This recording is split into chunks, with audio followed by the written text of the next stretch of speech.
Hello there. Good morning, good afternoon, good evening, wherever you are. I'm Ryan in Singapore. Welcome to the Mindfulness Daily Practice. All right, so yesterday's topic was should I watch TV or meditate? This concept of will watching TV be the more effective strategy for me right now, or should I do my meditation? The really breaking this down was more about understanding where you are, and not judging one of these or the other. I mean, understanding, of course, there are certain benefits to each one of these, but why might I choose one over the other? And really, what it comes down to is this self-knowledge and your own ability to monitor yourself and the self-care that that you need.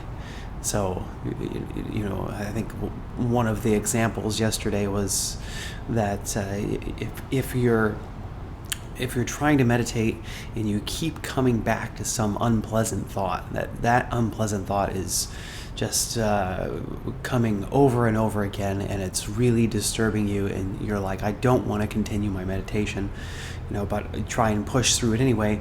This isn't necessarily the best thing to do. So sometimes it can be really intense to deal with really strong and intrusive thoughts, especially, who knows what the topic is.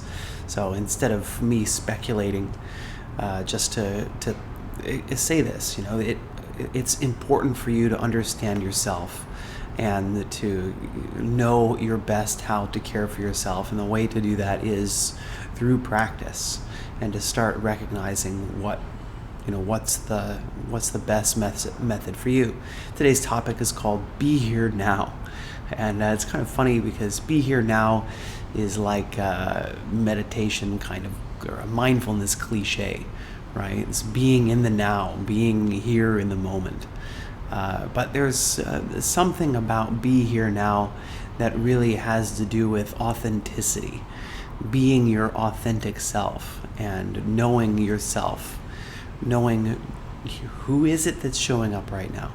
And I've talked about this before, but I really think I wanted to take a day dedicated to this be here now, to assess yourself in this situation, know who it is that shows up. I liked my first meditation retreat was under the teachings of a Thai monk who even when I was there had already passed away, and his idea of rebirth, right? There's I think everybody has this maybe concept in their mind of what rebirth means, and I kind of this resonated with me, that rebirth is that in each moment we are reborn as a new person. That the you that shows up here now is different from the you that was here yesterday, and is going to be different from the you that's here tomorrow. In fact, the you that's here right now is different from the you that was here 1 second ago. And of course, this is all kind of based on what is your definition of what you is anyway. If you think of yourself as a amalgamation of a bunch of molecules, if you think of yourself as your physical self is constantly changing moment by moment. That each and every breath you take changes the chemistry of your body. The molecules that were here 1 second ago are no longer the same molecules. You have oxygen from outside of your body that has come in. You have carbon dioxide. You have waste products of metabolism that has come out. So the you that's here is different in each and every moment. So be here now means a bit of, yes, seeing who's here, being authentic to yourself, not rehashing the past, which is really tempting. Being present, and what's mindfulness? Let's just hit that definition. Paying attention on purpose in the present moment, non-judgmentally. So, not rehashing the past, not rehearsing the future, but instead being here in this moment. and dwelling in this moment, seeing who it is that's showing up. So is it possible for you in your mindfulness practice to be here now, and in being here now, be authentically you? Don't worry about who was here 1 second ago or who's coming 1 second later. Instead, can you be the person that you are right in this moment and dwell in that? And in being in the person that you are in this moment, can you investigate who is here and learn about what can I do to be at my best? Maybe right now, whatever I'm going through, whatever I'm dealing with, it's useful to have something that is going to help to bring my mind away. I mentioned 2 days ago I had some difficult situation that was, even though it was over, I couldn't bring myself away from it. I found that as much as I rationally remember my practice and my mindfulness, right, that hey, I can be here in the moment, that my mind and all of our minds, we don't have a choice about what we think about, what shows up in the mind. We have a choice about what happens after that thought has shown up, but we don't have a choice about that thought. And so as the mind goes to wherever it's going, what happens? What's the next step? And so even me, my situation at the time, I thought I'm going to go do some physical exercise, focus on the physical sensations of doing that exercise. And I find that even doing that thought keeps coming back. And so, it's intense. If I were to sit and meditate, what would have happened? Who knows?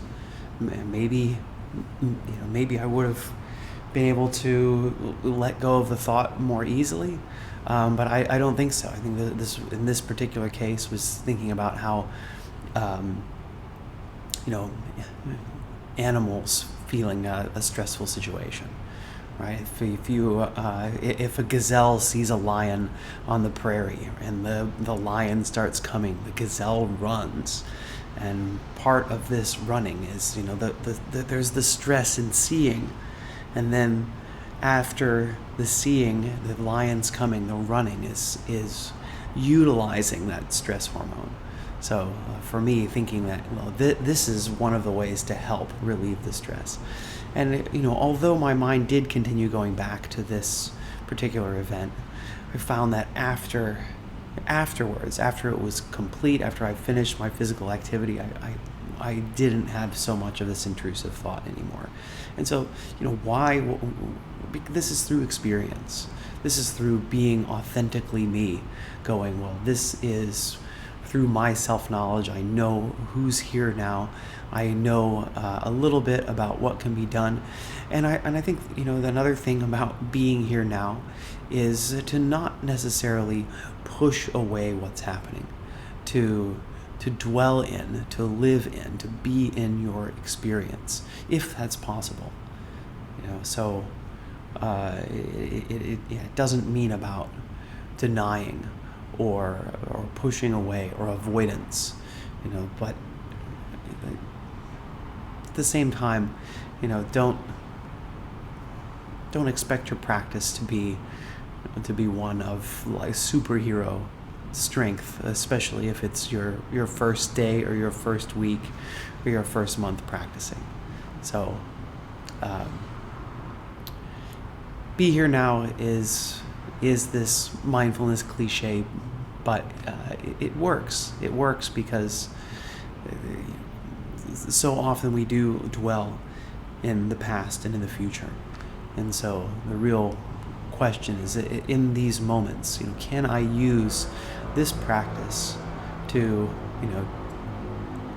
observe the present moment, to be in the present, and to see, and to be okay when the mind does drift into the past and drift into the future.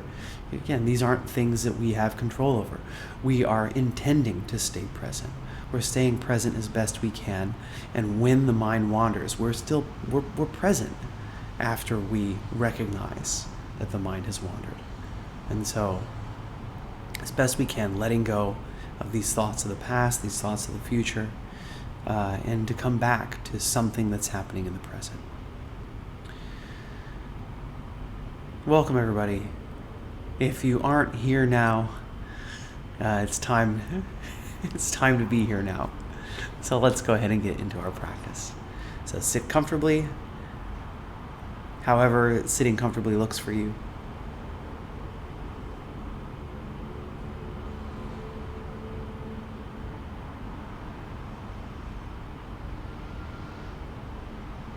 And so what happens in the mind today may be uncomfortable.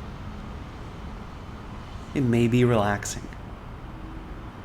So whatever it is, welcoming it, rolling out the red carpet. Here you are, whatever you are, whatever is here now. Using this time as a little bit of education, learning about this most important person in the world. This person who is with you 365 days a year, 24 hours a day, 7 days a week, you. This is your time to explore yourself and to learn about the inner workings of your own mind. And how do we do that? Simply by focusing on the present. So as best you can, sitting up straight and tall, being determined, letting your posture reflect your determination, allowing your eyes to close if you like, or having a soft gaze at about a 45-degree angle downwards. So whatever is most comfortable for you. And seeing if you can let your shoulders relax. So on the next exhale, seeing if you can soften your shoulders a bit. Let your shoulders fall down away from the ears.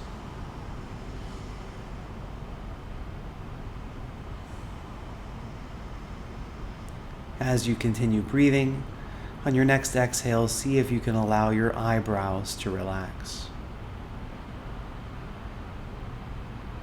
And now on this exhale, see if you can allow your jaw to relax.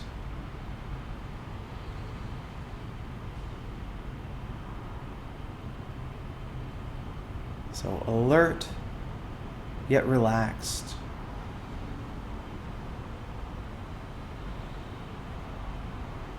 And beginning to shift your awareness to the feeling of breathing.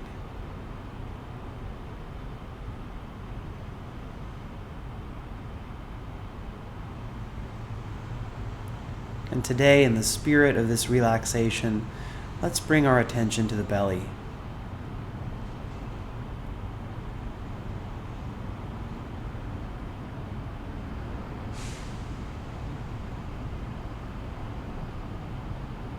As we breathe in, we may feel the belly expanding, the abdominal wall moving away from the spine as we breathe in, as our breath expands out the abdominal cavity.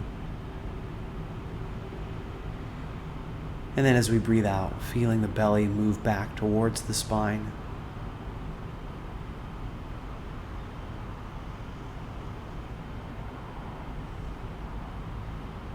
So not controlling the breath.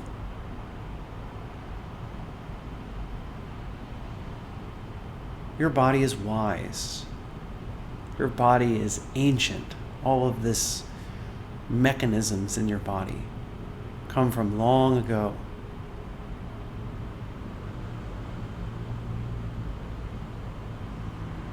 So much about your life you want to control. Well, one of them that you don't need to control is your breath. Your body will continue breathing without you getting involved. So is it possible for you to just observe the movement of your abdominal wall outwards as you breathe in, back in as you breathe out?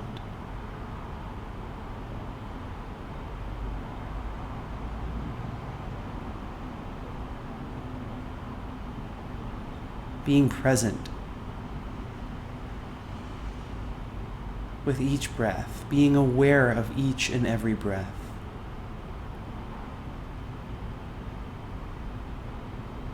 Not letting a single breath go by without your knowledge of it.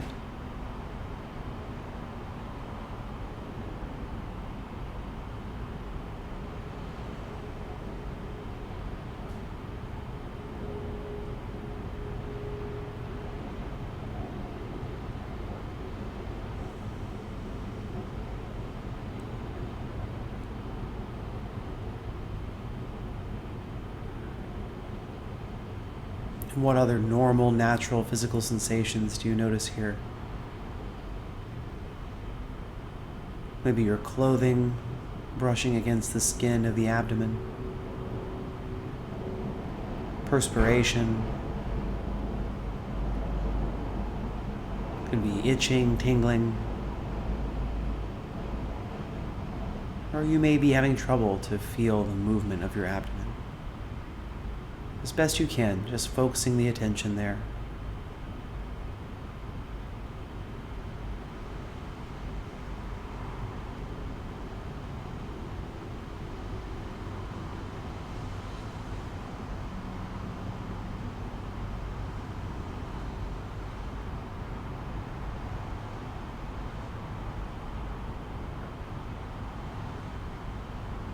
And as a side effect of your focusing attention in the present,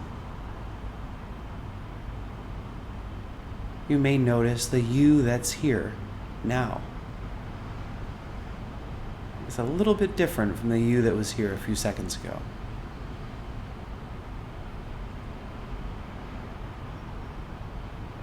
Maybe this difference is too subtle for you to notice.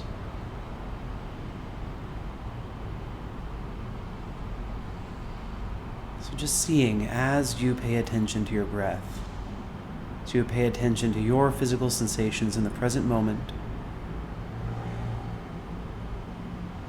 does anything change moment by moment? Maybe not even your attitude or your sense of self. Are there physical signs of anything changing? Does the pace of the breath change? Does the pace of the heart change?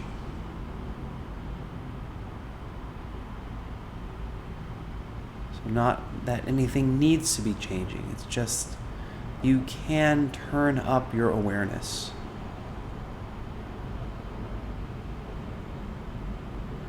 You can, with this high degree of attention, pay attention. Notice what is happening in the present. Who's here now?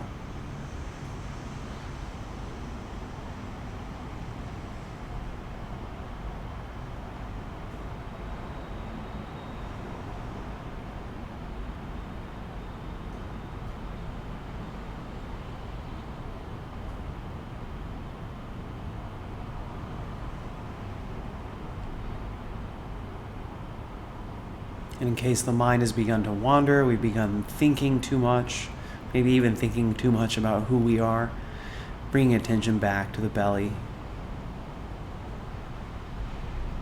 back to the stretching out of the skin as you breathe in, a relaxation and collapsing back as you breathe out. Holding attention here in the present.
And if you find your mind is no longer on the body, no longer observing the present, gently letting go of whatever distracted you and coming back to the belly, back to that expansion and contraction with each breath, not letting a single breath escape your awareness. Being here now.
So maybe you've been distracted this whole time.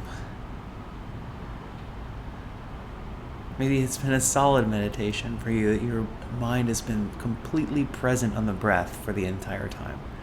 One way or the other, let us take these last 3 breaths together before we end our practice. Of course, I hope that none of us stop breathing after these next 3 breaths, but let's focus our entire attention on these last 3 breaths.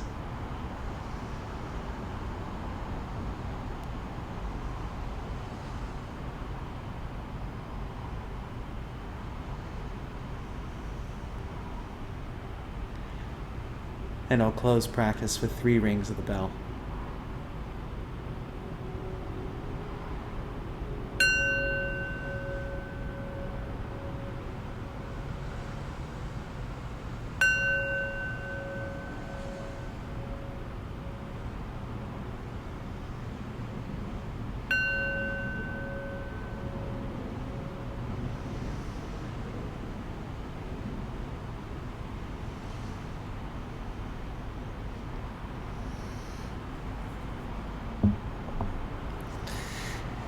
Okay, thank you for practicing with me. Thanks for being here with us.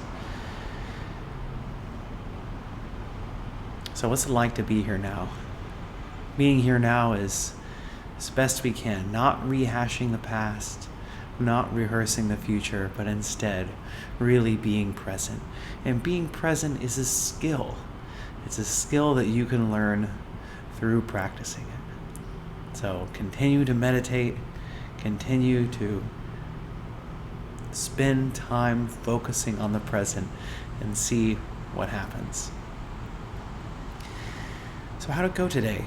What did you notice? And how are things going in general when it comes to being present? Do you find yourself often in the past or often in the future? How did the meditation go, and how have things been going for you in general? So I'm going to have a look at the chat now.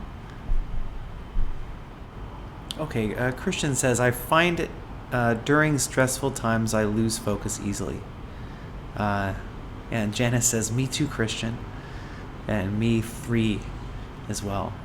I think this is it's normal because of what happens in our stress response, right? When we're feeling stressed, our mind just wants to, it's the lion, right? It's the lion from our ancestors, right? When there's a lion over there, you can't help but focus all of your attention on it, because that's the threat. That's the threat here in this moment, and I am interested in my own survival. And so even if these old survival mechanisms aren't necessarily applicable to present day situations, they're still in here. They're all still deeply a part of us. So for us to bring all of our attention directly towards that stressful thing, even if it isn't here now, even if it's something that may never even happen, because our brains are very powerful simulation machines. So whatever our brains can think about, even if they aren't here right now, even if they are completely imagined, the power is extremely real, and your mind makes it real. So that threat can be something that is all-consuming. And of course, when we feel stressed, it can be very challenging to direct the mind back into the present. And so this is why we practice. Thanks, Christian, for bringing it up. Marie says, wonder why the mind finds it hard to stay now, yet easy to go into the past and the future. Well, this is just part of being human. That we like when nothing particularly interesting is going on in this part of the brain, or these related regions in the brain called the default mode network, are active. Because the brain goes, okay, I've got nothing to do, but boy, we sure do have a lot of real estate and energy here that we're taking up here inside of Ryan's head. So we need to do something. We need to do something, utilize all of this stuff. And, this is kind of the way that we perpetuate our own suffering sometimes. Just kind of letting the brain be the way that it's supposed to be, constantly. This is the survival of our ancestors, is to constantly think about what could go wrong in the future, think about all of the stresses, all of the potential issues, also go back into the past. What did I do wrong? What are the things that I can do later to be better? Because these wrong things, if I don't do them wrong again, if I do them right every single time, then I'm going to have a better chance of survival. This is what makes it so hard to stay in the present. And you'll find that, of course, if you do some activity that requires a lot of focus, then you won't have all of this. And so mindfulness isn't about pushing that away. I mean, that's one of the definition of mindfulness, the on purpose part, paying attention on purpose in the present moment, because can be easy to lose focus when you're trying to pay attention to the breath. So this is one of the reasons. Thanks, Marie, for sharing. Yeah. Magdalena says, my mind, who is here now?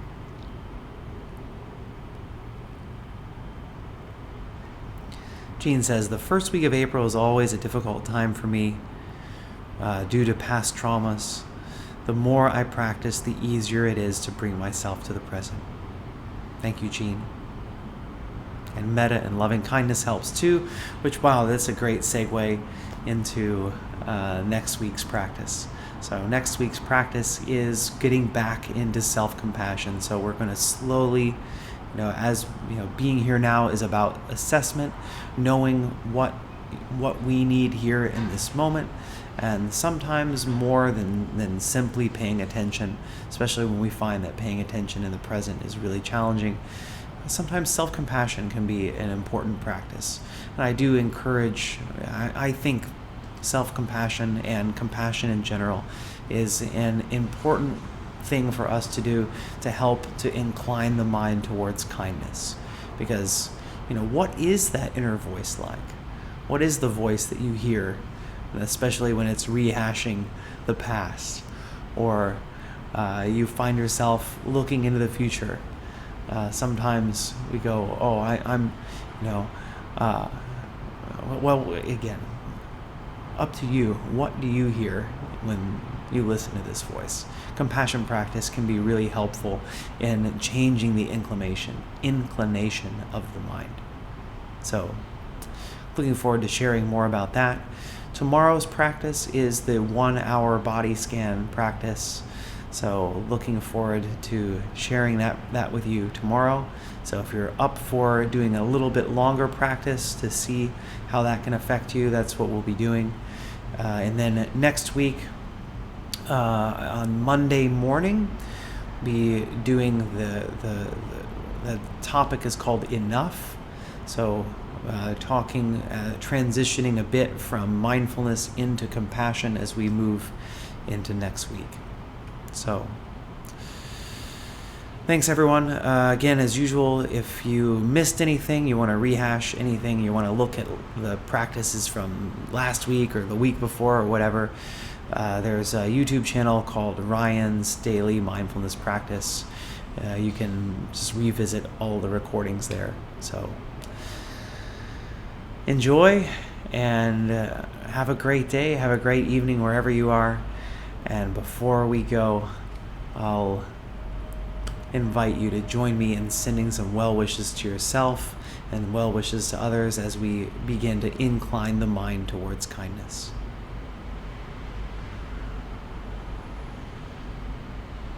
May I be happy and peaceful. May everyone watching, listening right now, wherever you are, I wish you all happiness and peace. And may all human beings on this planet, big or small, near or far, good or not good, I wish us all happiness and peace.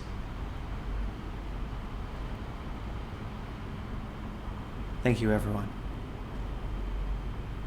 Bye-bye.